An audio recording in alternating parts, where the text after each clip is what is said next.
Howdy, hey, hello. We are here once again, and to whoever you are, thank you for being here. Thank you for being at Munch and Mingle. I am very excited for today's guest as we close off the trio of the Hogan brothers. Hi, I'm Joshua. The other brother of Britain, the other twin. This is an episode that's been needed just to, like I said, close us off. But you have a really cool story that I think a lot of people need to hear. Just the Hogan family in general all have cool stories. We do, don't we? Yeah. All similar in some aspects, but very different in others. But like super inspiring. Thanks. I hope so. I think so. And you can be the judge of that, who's ever hearing this. Yeah. Okay, so before we start, we're going to start with our munchie today, which you guys are so brothers. You brought a core power. Yes. Fairlife core power. Mm-hmm. But the chocolate kind. Yes. Britain did the strawberry banana. I usually like the vanilla more, to be honest. It just, I make protein shakes. So you mix it with stuff. I mix it with stuff. But the chocolate by itself is better than the vanilla by itself. Don't mind me. No, that's good. Yeah. Chocolate's superior in all my thoughts. But chocolate milk is superior to any other type of milk. That's true. Now, we heard a lot about your guys' growing up from Noah's side. I can't think of his number episode, but it's Have Courage, Be Kind. Yes. Thank you. Yes. Got it. Got that from Cinderella. Yes. Great episode. That's a great perspective to see. And so highly recommend listening to that after this episode. But where I want to start with you is your sophomore year. We were talking about this before your episode, that's where we felt like a lot of your depth started to happen. Just because your growing up life was great. But this is where a lot of things started to be like, oh, who's Joshua? We talked about there's 4 pillars in my life, the 4 F's. I was so proud. We literally came up with this on the spot. We did. We're like, yes. And it fits perfectly. It's not in order, but family, football, friends, and fitness. And sometimes those change in your life. That's what we were talking about.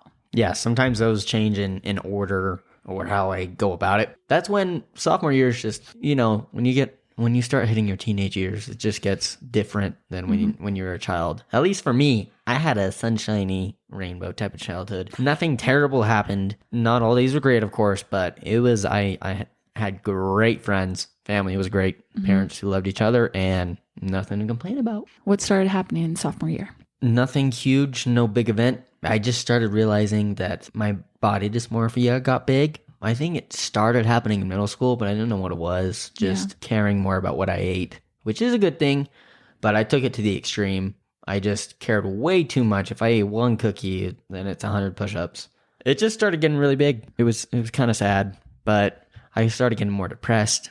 I didn't know what depression was really. You hear about it, but when you're a kid, you don't think it's going to happen to you. And of course, girls are always, man, you'll understand in this podcast, I liked girls a lot in high school.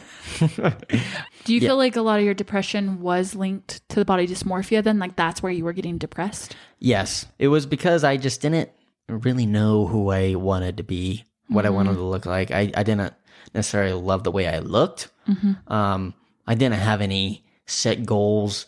High school is your second year of high school, so it feels like it's going to be forever. Yeah. So I was just trying to get everything into my life straight. I was trying to figure out who I was, who I wanted to be.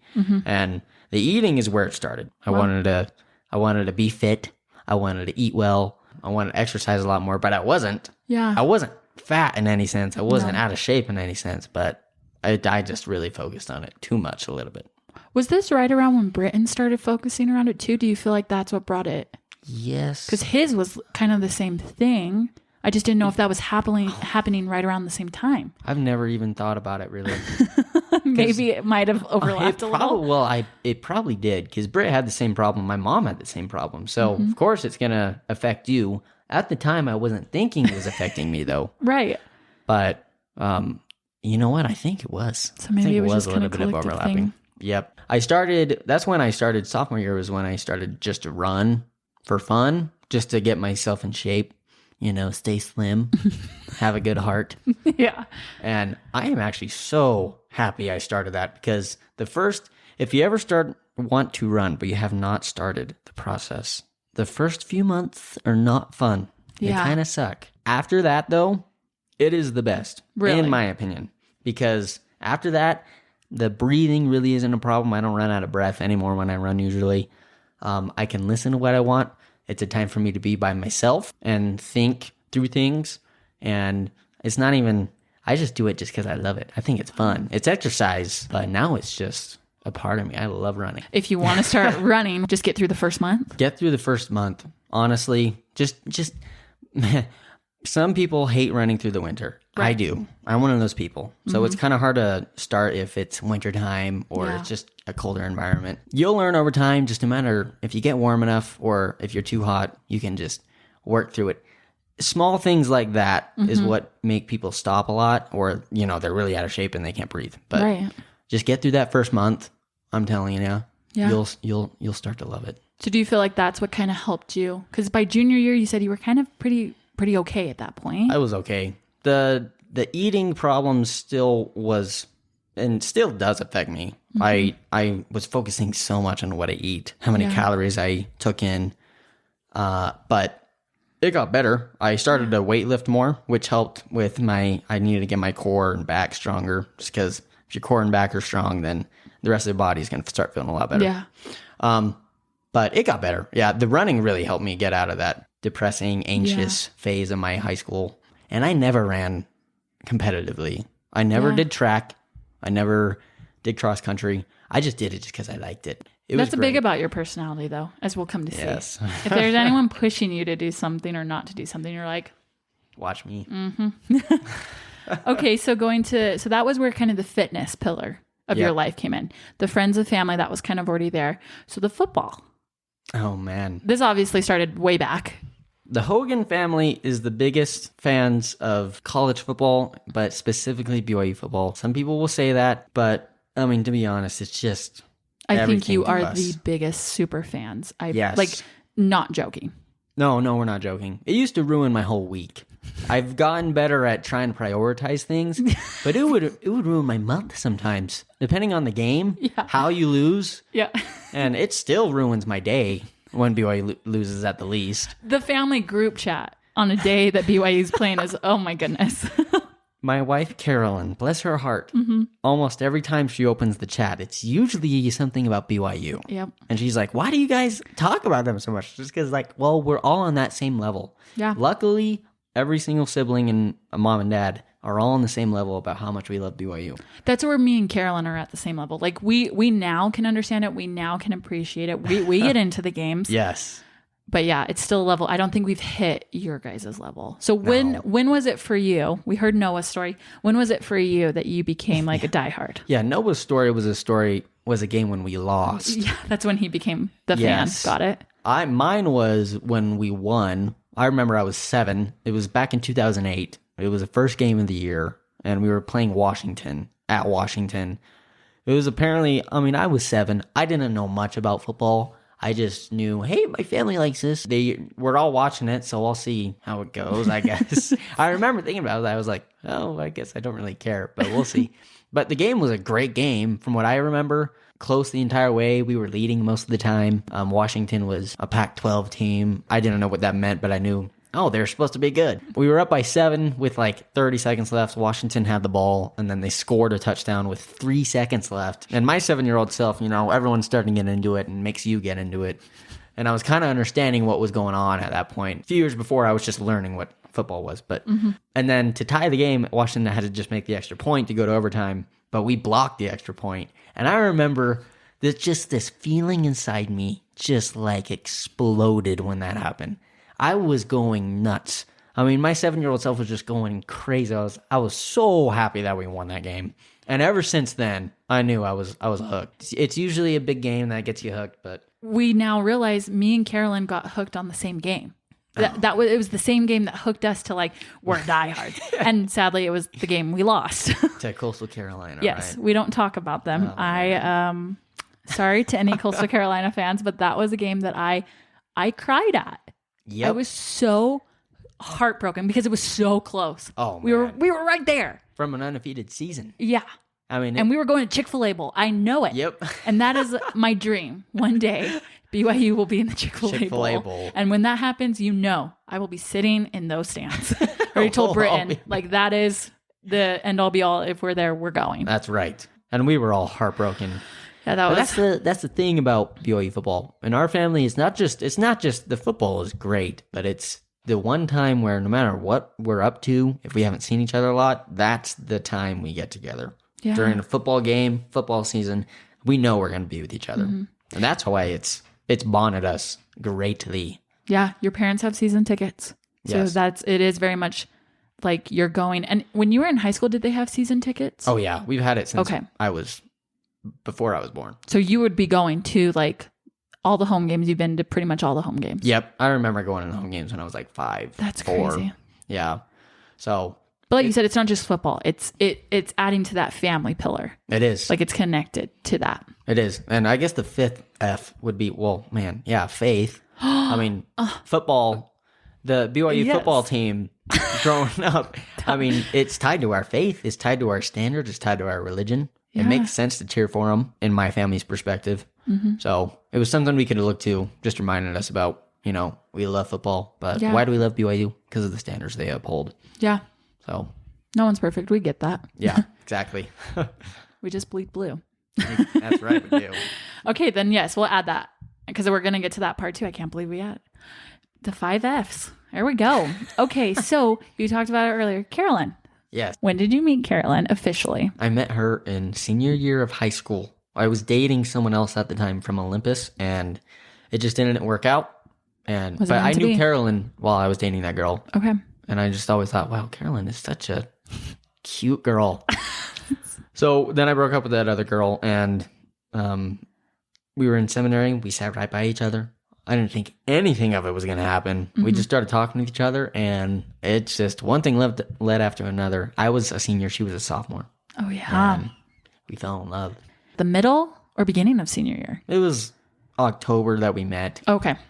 And then I knew I loved her in November. We met October 1st, and then November was when I told her I loved her. I love that. Okay, so you graduate. You've got a girlfriend. Now the mission. Let's walk through this. I think we've said it in Britt's episode or whatnot. When Britton was facing a mission, everyone kind of was like, okay, just if you can make it through the first transfer. But when everyone looked to you and Noah, it was, okay, yeah, and so we'll see them in 2 years. Yep, exactly. For me, it was that exact same way, but the problem was I didn't ever really think through it. I never really sat down. I was scared too, because every time I thought through it, I would kind of get scared. Mm-hmm. But leading up to the mission, I would just, oh yeah, I'm going on a mission. I'm going to Houston. And then that's all I would think about. I remember just sitting down sometimes in class when you have some time alone. It's 2 weeks from when you're leaving. You're like, wow, I am so scared to leave. Yeah, because you guys graduated in June and you were leaving at the end of June. Yes. So it was fast. And I just went on a mission because I knew I should. Not that I had to, but it was just expected. So I decided just to get out there as soon as possible, which probably I just should have thought through it more looking back at it, but I didn't. Yep. I just jumped right in, and sometimes that works out. And just so everyone knows, it works out for some people, and for other people, it works out in a different way. It doesn't mean it didn't work out maybe in the way you were expecting.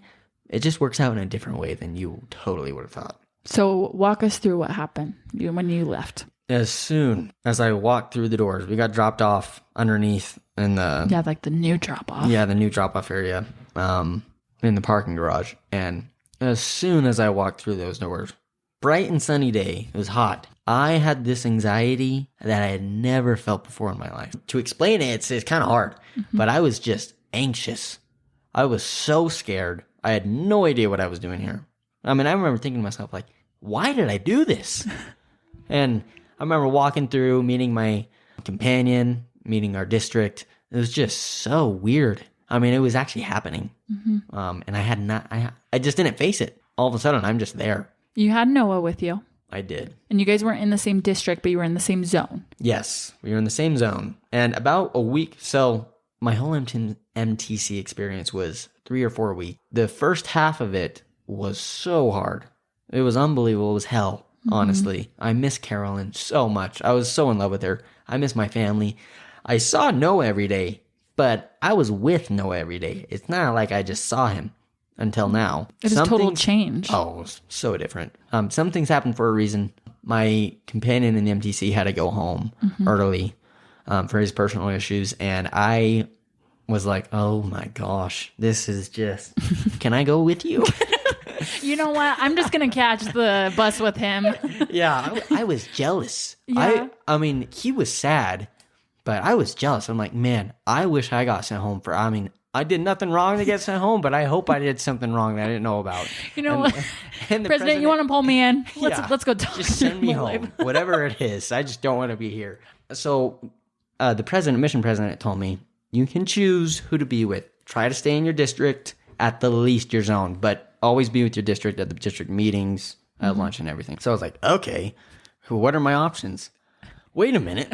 My twin is in this zone, and everyone else is going to have me as their third companion, or their second companion, but 3 in a trio. So I'm going to go with Noah. Yep. I'm going to take this opportunity. So I stuck with Noah, and I would go to breakfast with him. I go to lunch with him. I go to my district meetings and everything, and my classes were with my district. But everything else was with Noah. And that was the best. Yeah. It turned into hell, into the last place in the world I want to be here, to, okay, I'm really anxious now. I'm scared out of my mind, but I at least have Noah here. Yeah. And it was a lot of fun. Yeah. Yeah. I mean, every night I can't remember if my mom sent him this or one of Noah's companions sent him. We had this ginormous container of peanut butter M&Ms. Oh my gosh. And we were all, everyone's stressed in some sort. So we'd all just sit there and say how we're feeling and just munching on these peanut butter M&Ms every night. It was the best. I loved it. So it was kind of a moment for me to like, okay, I can do this. But once again, I just wasn't thinking about when I was actually going to leave, and then I wasn't with Noah anymore. But the last half of the MTC, I actually enjoyed more or less. Wow. Okay, so you go to Houston. Did you and Noah left on the same day? No, like from the MTC. I think he left a day or two after me. Okay. So when we left, we said goodbye in our building, and then as soon as it happened, we just got on the plane, flew to Houston, and I actually felt okay when everything was happening. I was called to Texas, got there in Houston, and you have a meeting where you meet your companion that you'll be with for at least 6 weeks at the least. So that was happening. I was like, okay, I'm excited to meet my companion. I was told whoever my companion was awesome. You don't find out until you actually see their face, but I was told, oh, you're going to love your companion. So I was hyped up. We get there, mission presidents, introducing everyone, and then you meet your companion. My companion was awesome. As soon as I met him, I was like, yeah, he's great. He has a good energy. After this point, everything that happened, nothing he did was wrong. He was just a great guy. So everything that bad that happened per se after this had nothing to do with him. So it basically started from transforming. Yeah. That's when it like hit you like, now we're real. As soon, like 2 minutes after I met my companion, everything, all that anxiety came back, but even worse because I didn't have Noah this time. I didn't have the mountains to look at. I had at least something to go out, and I saw the Y on the mountain. I'm like, well, I saw that every Saturday in the fall. Like, it's something familiar. Yep. But now I'm in this place I've never been to. I don't have Noah. I miss my family. I miss my friends. I miss Carolyn like crazy. Why am I here again? So, yeah, from there it was just, it was hard. And I mean, obviously not spending too much time on it, but how long were you out? In total, I was out almost 2 months. Okay. So I was in the MTC for less than a month. So I was in Houston for just a little over a month. And we were talking about, everyone kind of knows when their breaking point is. What do you feel was the one thing that kind of helped sustain you? Because at this point, you would call us regularly. You would talk to your parents. Yep. Because we all knew it was anxiety. Yep. And like you said, it was kind of the first time, not that you hadn't really ever exhibited it before, but it was really hitting bigger than any time we've ever seen you have it. So all your family was rallying together. We were all trying to be like, you can do this. You've got this. It was never, I didn't have any support. It was just that feeling of, I just can't do this. I don't want to be here. I felt like I was in a corner and I had no way out. I couldn't go forward. I couldn't go left. I couldn't go right. I just felt stuck. It was just missing people. It was, I'm not ready for this. I don't know if I even want to do this, really, to tell you the truth. But, yeah, it was just so hard. For people who are in that place, what do you feel like actually helped you when you were there? Few things, but those few things you remember. Thank goodness my companion every morning, we decided to exercise, which at least helped me for the next hour. After that, I felt better. My companion was very supportive. And then Colin, man, I'm so glad that they were changing the rules on how often you can talk to people, because at that time, it was still just once a week. I need to call them at least 10 times a week right now. So talking to you guys was the best thing. It was the only thing that could get me through the day at times. Talking to my parents, talking to siblings, friends. I didn't really talk to Carolyn much, which just killed because I missed her so much. I called her on P days. Right. When I was supposed to call people. Yes. But then I remember my mission president telling me I shouldn't call her. And I was like, no, I'm going to keep calling her. There was an experience you told me once about, when all of us were talking to you, we were all trying to give you tips and tricks. But it was actually something that Britton did that I thought was pretty cool that you remembered in this moment. It was technically right before you left, but it's what got you through like kind of the remaining and what we'll just say was kind of a dark hour for you. Yes. Everyone was trying to help, and that's exactly what they should do. I mean, my parents especially, all they were trying to do was just try to fix it. And that's what they're supposed to do. They love me. They do not want me feeling this way. So no one did anything wrong when they were trying to tell me, do this or do that. Don't do this. And it just wasn't hitting me. It wasn't getting to me. It didn't affect me in the way I wanted it to. But then one night, it was like 2 days before I think I left. And I didn't know I was going to leave until the day of. But so 2 days before I left, I was talking to you and Britt on the phone and just telling them like, it's just getting worse every day, Britt. I can't function the way I thought I was going to function here. I don't want to be here. I miss everyone. This anxiety feeling, I just can't explain it to my full extent. I mean, when I tell mom and dad, I literally feel like I can't move sometimes. They just don't understand. And all Britt said was so simple, but it was the first time I literally took a huge breath of air and so much weight went off my shoulders when he said this. He just said, Joshua, I totally understand where you're coming from. In fact, that's exactly what I went through, and I am so sorry. And that was it. He didn't say, do this to help it. He just said, it just sucks, doesn't it? And I was like, thank you. I mean, not that anyone did anything wrong, like I said, but I just needed someone just to hear me, and that was it. Just know that understand. Just know that I am in pain. And that's all you have to accept right now. Mm-hmm. And that's exactly what it took so much weight off my chest and shoulders. And then 2 days after that, it didn't go away. But I had that inkling of like, man, at least Britt went through this. Britt knows exactly what I'm going through. I mean, sometimes I feel like thinking about Christ, sometimes you think, oh man, he's going to give us the answer. Sometimes just knowing he knows what I'm feeling is enough. Yeah. Like, the pain I'm in. No one else does. And no one else can really understand it, but at least you can. So you know why I'm doing this or not doing that. So, doesn't mean you can't not try. I tried everything. Yeah. And it just didn't work. Yeah. Everything I tried. So, my mission president just talked to me one day. It just wasn't healthy enough for me to stay out there. And I actually said, well, I want to stay because I want to try this. Britt gave me the motivation just to at least keep trying. But he sent me home anyways. And it's hard. Because at some point you're like, he should get more time to try. But then like you said, sometimes it's like maybe someone on the outside, who was there with you, who was seeing how you were reacting. And he could see that, yeah, it just might not be where you need to be right now. Yes. So you came home. Man, I knew it was not going to be easy. I knew it was going to be a little better. I had some people to support me. Getting off the plane was just an out-of-world experience. Because I knew you and my parents were going to be there and Britt, but I wasn't expecting it to be a happy thing. It's not necessarily. I mean, I wasn't planning on this happening. I was going through the worst time of my life. But as soon as I get down the escalator, I mean, the biggest smiles on your guys' faces seeing me. And Mom was crying. You guys had a poster for me. Starting to cry right now. You're so emotional. It's one of the. I don't cry in front of people a lot, but that was just. I mean, it was. The first time I felt happy in what felt like forever, in a few months at least. I mean, just to see you guys how happy you were to see me, no matter what just happened, was the best feeling ever. Yeah. I knew I was going to be okay once I saw you guys, but it did not get much easier. Yeah. Per se. So as you came home, I mean, it's just anyone who knows a missionary who comes home, you have to face a lot. You're in your head a lot because you're like, oh, people are looking at me. That's the guy who didn't make it all the way. That's the twin who didn't make it the whole way.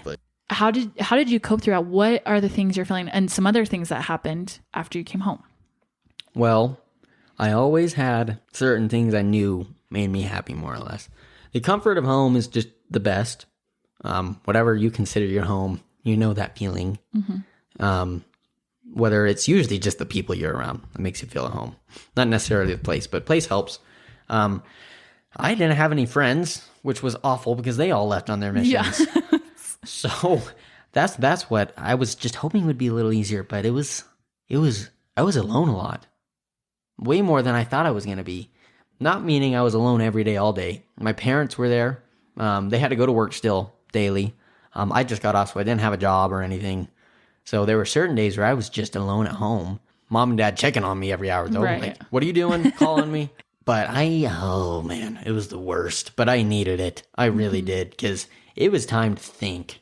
It was time to think of what just happened. How do I cope with this? And what do I do right now? Yeah. What do I do today? And a big thing happened in your relationship. Yeah. Oh man, just made it harder. Like I said, everything happens for a reason, though. Carolyn broke up with me, and I get it. I mean, from her perspective, she was a junior in high school. She was expecting me to be gone for 2 years. She had told me she was going to wait. She had told me that we're, planning on getting married when I get back. But all of a sudden, I'm home after 2 months, and she still had stuff to do. Her parents were just worried just because, I need to get my mental state figured out. And I get it totally. Well, and so when you left, me and Carolyn, that's when we actually got close, because I had just waited for Britton, and so she was waiting for you. And it was really great. And I remember that conversation her and I had when it was you were coming home. And 100%, I feel her, because it was the same thing that we always faced, me and Britt, if Britton came home early. It's hard when you get your mind wrapped around 2 years and what you're going to do in those 2 years while he's gone. Yep. We totally can understand where it's a shock. When you do come home, like you said, she's still in high school. She's got to finish high school before even anything could happen. And it was a time you weren't supposed to be there. Yeah, exactly. And Carolyn at the time, if you're in love, man, seeing them is like the best feeling ever. Mm-hmm. So when she broke up with me, it was like, holy, you just took like the one thing that just makes me purely happy all the time. So understanding where she came from, I totally get it. That did not take away the anger I had. Yeah. Did not take away the sadness. I was so sad. This is not to make Carolyn feel bad, because we end up getting married anyways. Yes, it's a happy story. Yeah. But in the moment, it was awful. I was angry. I was mad at Heavenly Father. I was like, why would you take away everything? I mean, I just want to have the people I love around me. That's it. That's all I want right now. And they took away Carolyn. Mm-hmm. And none of my friends were here. I had my mom and dad, so it's not like I wasn't completely. But man, take away the love of your life, the worst feeling ever. So that's a time when I had to dive back into what I knew I can rely on at the least, my faith. Yeah. How did you do Christ. That? Like, what were things that helped you keep the faith or regain the faith? Well, I mean, small things every day, read scriptures, pray. You always got to keep doing that just to stay in touch. But I'm telling you, so I have certain passions in life, okay? Football, BYU football, family, friends, Carolyn, Imagine Dragons. I started listening to some of their songs, and you're like, how does this have to do with your faith in Jesus? Dan Reynolds, if you're listening, you helped me with my faith in Jesus, even if you didn't mean to. But they have this song called Waves, and it's about how time doesn't hear you, so just roll with the waves. Own all your tears. And it actually wasn't even out at the time. But I would just listen to songs like that, listening to Imagine Dragons, well, it actually did come out over time, but that song is exactly what it was like when I got back. I was not happy. I was very depressed, anxious, angry. I just had to go through time. I had to just wait. Sometimes that's the worst, but the only thing you can do. Oh, I hated it. It was. I wish life was like a movie where this main character's just sad all the time, and all of a sudden everything's fixed, and you wake up the next day. 2 years later. Yeah.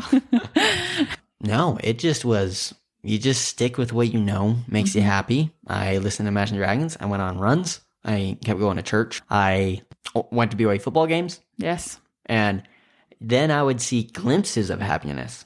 I would see glimpses of, oh man, I'm glad I'm here right now. I'm glad I'm alive. And then it would go back to, oh, I'm really depressed.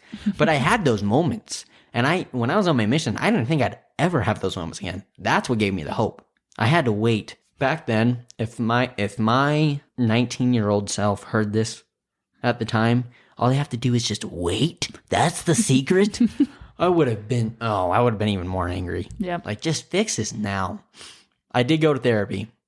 And it was the best.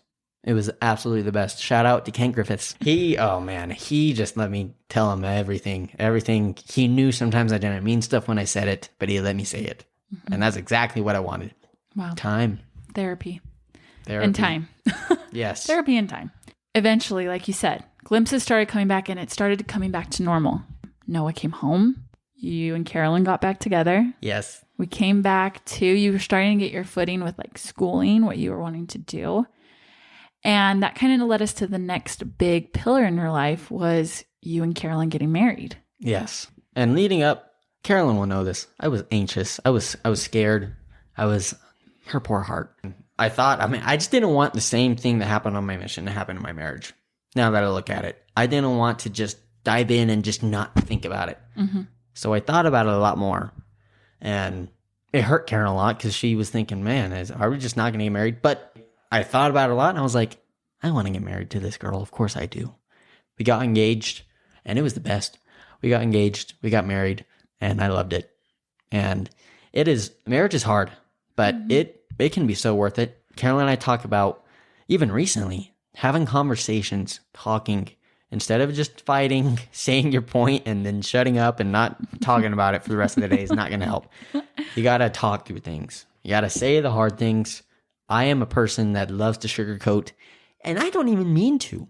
I just like making people feel good or being nice. Half the time I'm not even thinking I could say this more bluntly or straightforward. I just say it in a way that is acceptable to everyone. Sometimes Carolyn needs it to be blunt, and I actually agree. Sometimes in marriage, you just need to say hard things sometimes, and it's the one. I mean, I've grown so much because of it. You guys got a lot of voices, a lot of comments coming at you because you guys were so young. Carolyn was right out of high school. I know. And I was proud of you guys because it came to a moment that all of us in the family was like, hey, we all need to shut up. Like, they've got to just do this if they're going to do this. And you guys did. We did. And you're doing it still. You're here. We are. We've been together for 5 years, been married for a year and a half. And man, it was so hard. I gotta admit, I love my family. They did nothing wrong in saying what they thought. But a lot of my peers and loved ones thought that we should wait. You know, we're really young. We don't need to get married right now. But I was like, well, I want to get married. I love this girl. Yeah. She wants to get married to me. We love each other. And man, just so many different opinions. Yeah. And especially when you get engaged. I mean, there's different opinions on how to do the wedding and reception and stuff.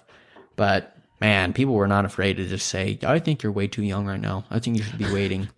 You're like, I can't believe you just said like, oh, thank you. What do you say to that? Tell me to not get married right now is going to make me want to get married, especially because I love this girl so much. So what would you guys say, advice to anyone who is young, who might be going through that same thing? Any advice? Yeah, think through it. You know, if you guys are on the same page, you guys want to get married, you love each other, make sure you guys aren't toxic. Yeah. But just do what you want to do. Oh my goodness. I mean, in simpler terms, I mean, things like the reception. there are certain things people said to do this way. McKenna was actually great with helping us. So we were Thank so you. glad we had McKenna. But other people were saying, don't do that. Don't have this food, blah, blah, blah. And oh my goodness, everyone's going to tell you their opinion. They mean well. I don't know if you know this is the advice I give to everyone is basically do whatever you want at your wedding and reception, because when everyone goes home that night, they're going back to their own lives. They're not going to think one more minute. But if you didn't do something that you didn't want to do, or you did something you didn't want to do, you're going to remember that because it was your wedding. It was your day. So you might as well do what you want to do, because you're going to be the one at the end of the night being like, that's what I wanted to do. Exactly. And we ended up doing almost all we wanted to do. No, it was great. Minus the weather. Yeah. Stupid weather. Stupid weather. In August. I know. It's like a tsunami. Favorite thing about being married? Oh, man. Going to bed every night. PG. Yeah. Yes, right. I started saying going to bed. I promise it's the PG version. No, man. It seems like Carolyn and I, not everyone's good at this, but at least I'm glad that we are. We usually almost never go to bed angry at each other. And if we do, we get over it quickly because we love just sitting there and just realizing for so long, for 4 years, we were like, man, I just wish I was with you right now. Mm-hmm. Every night, just having that person you love the most in the whole world right there next to you to cuddle, to talk to, or just to be by. Man, that attachment. We both love physical touch or just quality time. And that quality time, just laying there in bed, talking about your day, or not saying anything. Oh, I love that time of day. I mean, it doesn't matter how bad a day or even how great of a day I had. I mean, I could have the best days ever, but getting into bed is just like, oh, I'm so excited to be here. Like, this is the best part of my day.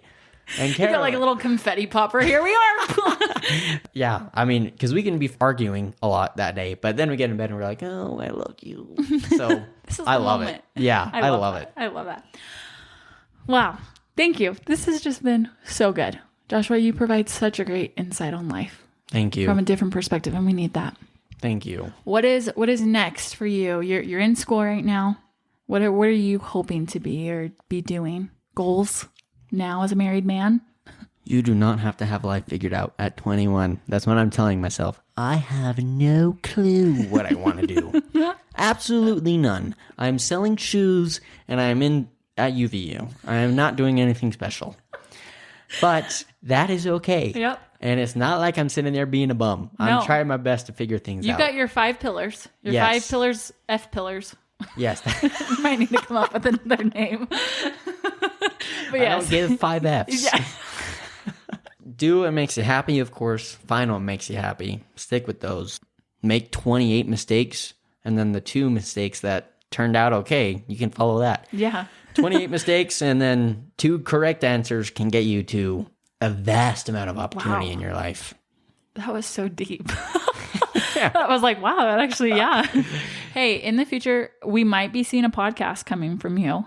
That's right. That is something we're looking forward to. And I already told you, when you and Noah debut, we're gonna debut on this show. That's right. We're doing even if you don't start. That's my goal is to have you at least this summer before football starts to get you guys on here. Yes. I mean, if I could just have all 3 of you brothers, because then I think people can really understand. Like, this is how it is every Saturday at the Hogan home, and it's not just me and Carolyn that don't. We'll be like, okay, we're not alone. And the way you guys talk and divulge things and how you analyze things. I'm like, how did you get that? I did not even see that. True. This has been great. Seriously, thank you so much. You're welcome. Thank you for having me on. Oh, anytime. And to whoever you are out there listening, I hope you were able to take away something from this for your own life. If you know anyone who may be able to relate to Joshua's story, definitely send this their way. And until next time, we'll see you next week. Goodbye. Bye.